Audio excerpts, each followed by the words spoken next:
আমার আব্বা এত ছবি করছে, এত গান গাইছে, কত মানুষে আসাইছে। আমার আব্বারে মানে বাবাকে একটা জাতীয় পুরস্কারও দেয় না এখন পর্যন্ত। আমার বাবার সব ধরনের পুরস্কার আছে।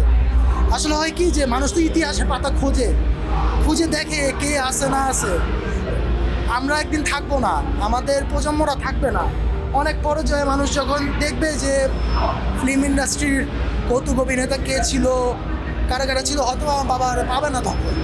আমি এর জন্য অনেকবার ফেসবুকে লিখছি, আমি এই শিল্পী সমিতিকে বলছি, কিন্তু কেউ কেউ আগায় না। তো এই আমার বাবা এই একটা জিনিস চাইছিল, সবাইকে মানুষকে দিছে, বুঝছে, যাইতো যায় মানুষকে দিত, মানুষকে দিত। তারও তো ইচ্ছা করে না যে তার জুনিয়ররা একটা ছবি করছে, দুটা ছবি করছে, সব নিয়ে চলে যায়। তারও তো কষ্ট লাগে।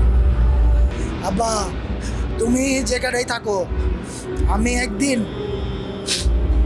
আমি চেষ্টা করতেছি, একদিন আমি গান দিয়ে একটা গান যদি হিট করাইতে পারি, আমি গান দিয়ে একটা জাতীয় পুরস্কার আনবো।